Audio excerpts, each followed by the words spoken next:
The topic is the African American press. The guest is Mr. Sam Latham of the Urban Journal. And of course, Mr. Latham, I think you were giving us some information relative to getting involved in the Sure. newspaper profession. Let's pick up at that point and to give you an opportunity to do in this segment to talk about your involvement in the African American press. Well, as we were talking earlier before the break, I went to work in 1975 as advertising director and assistant to the publisher of a paper called the Ebony Gazette, which was published by Elder Simon. He was associated with Riverside Hospital. Okay. He was administrator there. And it further helped my decision in terms of wanting to be a part of this industry. Although we had only a one-year run, it was a good year. And there was tremendous response for the publication from our readers. So although the paper didn't last but a year, it solidified my decision to eventually go in business for myself with the newspaper. So in 77, I think it was, I decided I wanted to get some more experience before launching my publication. So went to work in radio. And so that would give me a broad experience in terms of operating across racial lines. It was a top 40 white radio station, and I was among the first African Americans to work in that particular area with the major media in the city. And that was a good experience. So a year later, I decided it was ready to cast caution to the wind and go for it.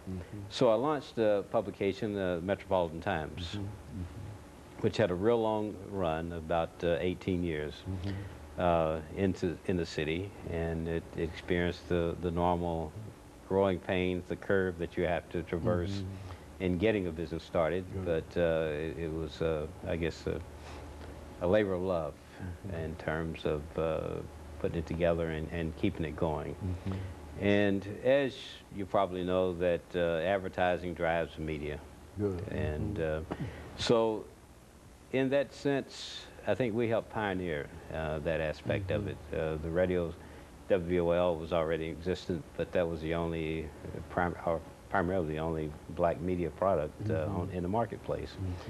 And I felt that a city this size, at the time, there were perhaps about 90,000 African Americans in the city, in Nashville. That compares today to 119,000. But if you extend that to the 8-county area, which we're all a part of, we're sort of the hub of Middle Tennessee, so to speak. So it expands to 153,000 African Americans. In that area, 153,000. 153,000.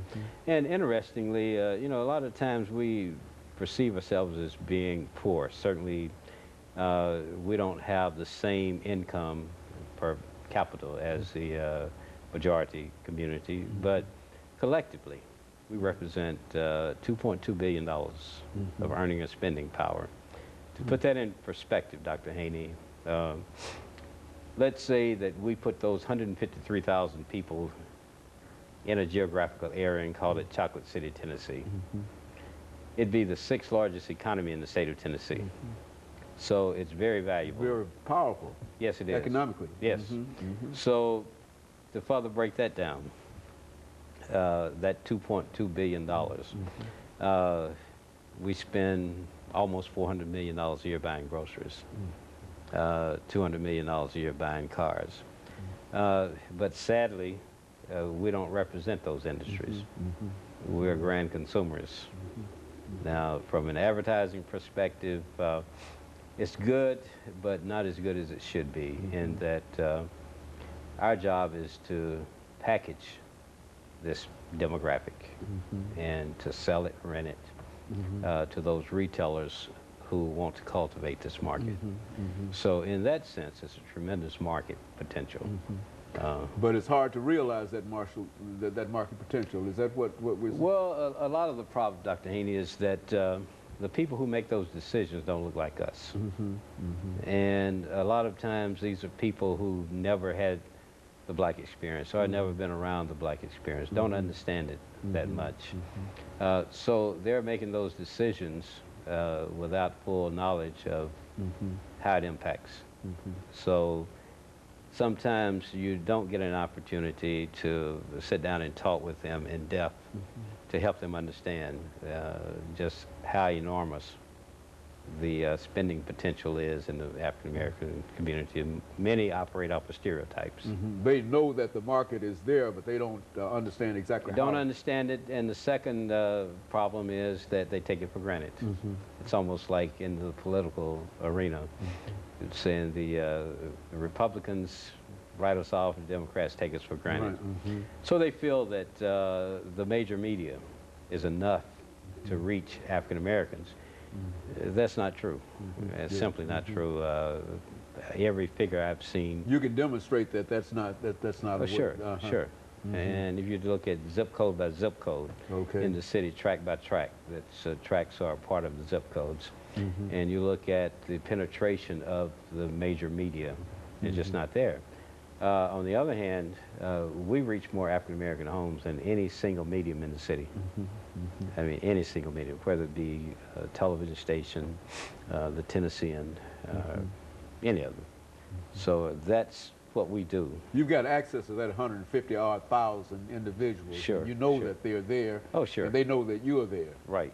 But yet and still the major media really does not pay that much attention to it. Well, their own biases are costing their companies and their clients. They don't believe that they can make money. Is that what we're saying, that they don't believe that there's money there, or they can't cultivate that market, or what is that? Well, for instance, I usually have more knowledge about the demographic and the market segment than they have, because they haven't done the research.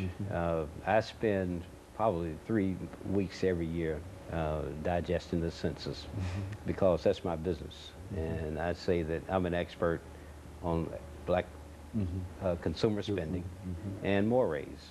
So anytime I get an opportunity to actually sit down like we're doing and talk with them, usually I can convince them that it makes good sense to have an African American strategy to their marketing campaigns.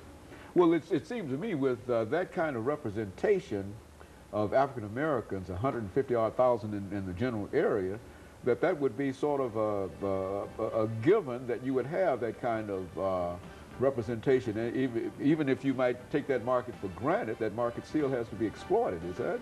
Sure it is, and there's opportunity. Well, to look at it another way, the average retailer... This is Brian.